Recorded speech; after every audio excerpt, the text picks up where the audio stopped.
Hello and welcome back to Smart Traders Hub YouTube channel. I am Pawan Patidar and I welcome you to my YouTube channel. अभी तक हमने सारी चीज़ों को overcome कर लिया है but there was one issue कि हम लोग जब टोकन को फेच करने जा रहे थे तो हमने कुछ सेलेक्टेड टोकन से यूज़ किए थे। हाँ, हमारे पास मल्टीपल टोकन्स थे बट नॉट ऑल।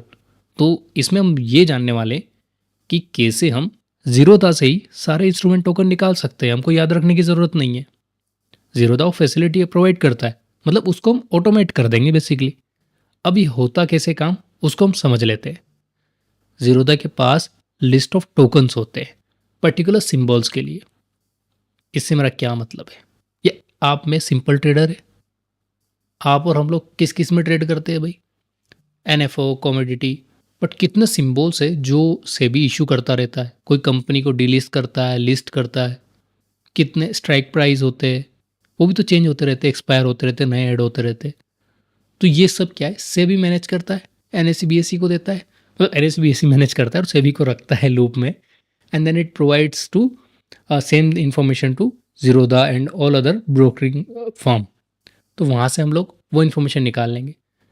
बट ये जो इन्फॉर्मेशन रहती है ना, ये through out the day same रहती है। मतलब ऐसा नहीं होगा कि डे के बीच में कोई नया ऐड हो गया, नया चला गया। वो भी कुछ पर्टिकुलर टाइम के बाद ही ऐड या डिलीट होते रहते। तो हम क्या करेंगे, इसको ले लेंगे और इसको अपडेट कर देंगे दिन में एक बार। हर बार के लिए हम लोग वो डेटा निकालने नहीं बैठेंगे। कारण क्या है भाई, 5,000 10,000 इंस्ट्रूमेंट्स है, सिंबल से, उतना ज़्यादा डेटा हर बार के लिए निकालेंगे। फाइल ही बनती 7 से 8 MB की, टाइम बहुत लग जाएगा। तो एक बार के लिए स्टोर कर लेते, फिर बाद में उसी को हम यूज़ करते रहेंगे। अब उसको क्या मेथोडोलॉजी से हम लोग यूज़ करेंगे? आप कोई भी फाइल डाउनलोड करते तो उसमें क्या होता है कि वो मॉडिफाइड या क्रिएटेड एक डेट आती है ना, तो उससे हम वेरीफाई कर लेंगे कि ये आज की है, इसका मतलब आज का डेटा है हमारे पास। तो अगली बार हम प्रोग्राम रन करेंगे तो वो पर्टिकुलर कोड नहीं रन होगा। अभी होता कैसे, काइट डॉट इंस्ट्रूमेंट्स के बाद दो अगर ऐसे पैरेंथेसिस लगा दिए तो आपको इंस्ट्रूमेंट का डंप मिल जाता है। बट अगेन वो डिक्शनरी फॉर्मेट में होगा और हमको डिक्शनरी पसंद नहीं है, क्योंकि डिक्शनरी बहुत बड़ी होती है ना यार, पढ़ना पड़ता है उसको। हमको पसंद है एक्सेल, तो हम एक्सेल में कन्वर्ट कर लेंगे P D dot data frame से। मैं आपको स्क्रीन पर समझा देता हूँ, ज़्यादा ईजी रहेगा। चलिए तो हम स्क्रीन पर समझ लेते हैं। सबसे पहले मैंने क्या किया, उसको इंस्ट्रूमेंट डंप बोल दिया भाई कि यार मैं CSV फॉर्मेट में लिखूंगा ना, एक्सेल फॉर्मेट में, वो डेटा क्या रहेगा, इंस्ट्रूमेंट डंप डॉट CSV। उसमें सारा सिम्बल्स और सब चीज़ें रहेगी। बट हो सकता है मुझे अलग अलग फाइल लगे सेगमेंट के हिसाब से। सेगमेंट कैसे, जो लोग खाली NFO में ट्रेड करते वो क्यों जाके उतनी फाइल को अपने कंप्यूटर में लोड करे और फिर उससे डेटा को एक्सट्रैक्ट करे। मैं आपको एक एग्जांपल के लिए बता देता हूँ। आपके पास एक गेम है जो 100 GB का है, तो क्या आप 100 GB उसी वक्त डेटा को फैच करके उसके बाद उसको लोड करके गेम खेलना चाहेंगे? जो चीज़ जिस लेवल पे आप है उसी को फैच करना चाहिए, जिस लेवल पे उसको फैच करना चाहिए ना, करेक्ट ना। तो ऐसे हमारे पास इंस्ट्रूमेंट का डंप है, सबको हमको यूज़ करना ही नहीं है, यूज़ होता भी नहीं है। तो हम अपने मतलब का डेटा छान लेते हैं, मतलब सेगमेंट, NSE हो गया, BSE हो गया, इक्विटी हो गया, NFO हो गया, उसको छान लेंगे और उसको यूज़ कर लेंगे। जैसे मान लो मैं इंडाइसेस में ट्रेड कर रहा हूँ, तो मैं इंडाइसेस छान लिया, तो हम उसका क्या फोल्डर बना के अलग अलग फोल्डर बना देंगे और अलग अलग डेटा रख देंगे और जो हमको चाहिए उसको यूज़ करेंगे। अगर सारा डेटा आप मेमोरी में लेके आएंगे तो आपका जो कैश है वो फुल हो जाएगा और आपका प्रोग्राम हैंग होगा, आपका कंप्यूटर हैंग होगा। वो मैं नहीं चाहता। तो हम लोग क्या करेंगे, एक फोल्डर बनाएंगे, उस फोल्डर के अंदर ये सेगमेंट CSV फाइल्स रहेगी और सब फाइल्स को लिख देगी। ये कैसे बनेगा, ऑटोमेटिकली बन जाएगा। हमने यहाँ लिख रखा है OS मतलब ऑपरेटिंग सिस्टम है, MK ये मेक डायर्स लिखा है, इसका मतलब ये होता है मेक डायरेक्टरीज। ठीक है, उसका नाम क्या रखेगा, ये आउटपुट फोल्डर का जो नाम है ना, आउटपुट फोल्डर्स का जो नाम है ना, वो रख देगा। और अगर एग्जिस्ट है ट्रू तो कोई बात नहीं, नहीं क्रिएट करेगा, और नहीं है तो क्रिएट कर देगा। ये इफ़ में चेक कर रहा है कि इस फाइल अपडेटेड टुडे। तो ये हो क्या रहा है, किसी फंक्शन को कॉल कर रहा है ना, जब भी पैरेंथेसिस में कुछ लिख रहा है तो कि इस फाइल बात करके किसी फंक्शन को कॉल कर रहा है। तो चलो उसमें जाके देख लेते हैं, ये वाला फंक्शन है वो। यहाँ गया भाई, पाथ एग्जिस्ट करता है कि नहीं करता है, पहले देख लेता है भाई। नहीं होगा तो क्रिएट करके हम कर लेंगे ना, इसीलिए। ठीक है, तो लास्ट मॉडिफाइड टाइम चेक किया कि आज का है कि नहीं है। मान लो आपने एक बार रन कर दिया, दूसरी बार रन कर रहे तो उसको फिर से ज़रूरत ही नहीं ना रन होने की आज के लिए, तो कल के लिए देखेंगे। तो देखा यार कि ठीक है यार, इससे टाइम लिया, हाँ मैच किया लास्ट मॉडिफाइड डेट इन दोनों को, अगर सेम है तो कोई दिक्कत नहीं, और अगर सेम है तो क्या बोलेगा, instrument data file has been updated today skipping update. मतलब पहले आपने फेच करके अपडेट कर दिए, कहीं पर स्टोर कर दिए, अब ज़रूरत नहीं है। अदरवाइज़ क्या बोलेगा, एल्स में जाएगा, गेट इंस्ट्रूमेंट डाटा में जाएगा और उसको एग्जीक्यूट करेगा। ये गेट इंस्ट्रूमेंट डाटा कहाँ है, यहाँ गया, इसने इंस्ट्रूमेंट में डंप लिया, उसको फिर CSV डाटा फ्रेम में कन्वर्ट किया, फिर CSV में कन्वर्ट किया और उसको सेव कर दिया। ये अपन ने पिछली बार सीख लिया था, इसलिए फिर से नहीं बता रहा हूँ। अगर किसी को कुछ डाउट हो तो फिर से पूछ लो।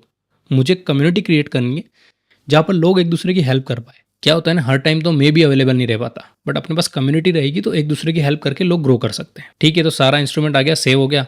अब सेगमेंट वाइज आउटपुट फोल्डर में हम लोग सेव करने वाले हैं, तो ये वाले फंक्शन को कॉल करेगा, सेव सेगमेंट वाइज CSV। कहाँ गया ये वाला फंक्शन यहाँ है।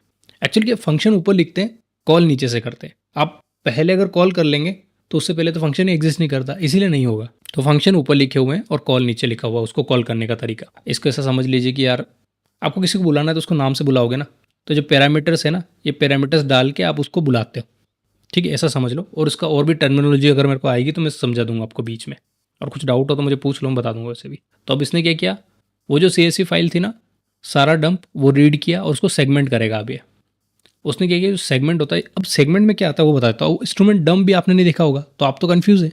अब इंस्ट्रूमेंट डंप कैसा दिखता है मैं आपको बताता हूँ। मैंने स्टोर करके रखा हुआ था तो मैंने कुछ सैंपल भी लिया था, आपको ईजी हो जाएगा। जो इंस्ट्रूमेंट डंप रहेगा ना, जो CSV जिसमें सारा टोकन रहेगा, तो इधर इंस्ट्रूमेंट टोकन रहेगा, इधर एक्सचेंज का टोकन रहेगा, इधर ट्रेडिंग सिंबल रहेगा, इधर नेम रहेगा। मैं बता देता हूँ क्या क्या चीज़ें और रहेगी। टिक साइज रहेगा, एक्सपायरी रहेगा, स्ट्राइक रहेगा, लोड साइज रहेगा। लोड साइज समझ लो, ये थोड़ा इंपॉर्टेंट हो जाता है। लोड साइज मतलब नंबर ऑफ क्वांटिटी। ये अपने को आगे लगेगा जब अपन ऑर्डर प्लेस कर रहे होंगे, क्योंकि आप लोग कंफ्यूज होंगे ना कि लोड साइज में कितनी क्वांटिटी है। हर एक की क्वांटिटी अलग अलग होगी। आप तो निफ्टी में ट्रेड करते हो, कोई बैंक निफ्टी में ट्रेड करेगा, कोई सेंसेक्स में ट्रेड करेगा, तो उसको चाहिए होगी। फिर इंस्ट्रूमेंट टाइप, सेगमेंट। तो मैंने देखा है कि ये जो पर्टिकुलर चीज़ है ना, ये थोड़ी काम देती है। जैसे इंस्ट्रूमेंट टाइप कौन कौन से होते हैं, अगर इसमें आप निकालेंगे तो फ्यूचर होते हैं, PEC और इक्विटी।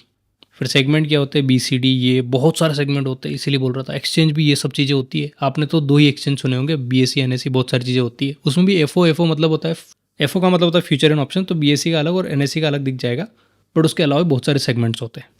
तो अभी आपको डेटा फ्रेम पता चल गया कैसा दिखता है करके, एक्सेल के फॉर्मेट में जो पूरा डेटा आया। ठीक है, तो उसमें से क्या कर रहा है, सेगमेंट में सेगमेंट को फिल्टर कर रहा है, मतलब जो सेगमेंट अपन प्रोवाइड कर रहे हैं उसको। अब इसमें सेगमेंट क्या प्रोवाइड किया है, हमने कुछ प्रोवाइड नहीं किया। हमने बोला तू एक सेगमेंट को ले, पर्टिकुलर सेगमेंट को, और उसको अलग सेव कर दे।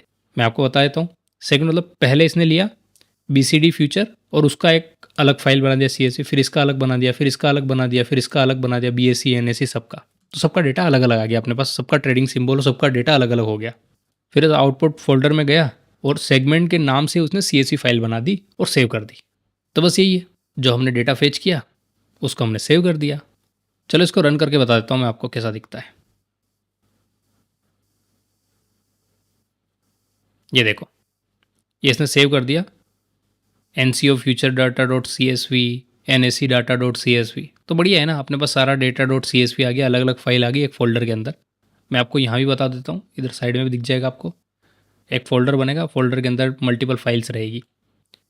ये वाला फोल्डर बना, इसको मैं ओपन करता हूँ। ये देखो, सब डेटा अलग अलग आ गया। तो जो अपने को चाहिए उस फाइल को हम लोग एक्सेस करेंगे, सारी डेटा को अननेसेसरी अपनी मेमोरी में लोड नहीं करेंगे। बस यही था। Thank you guys for watching this video. If you found this video helpful then hit the like button and consider subscribing to my channel.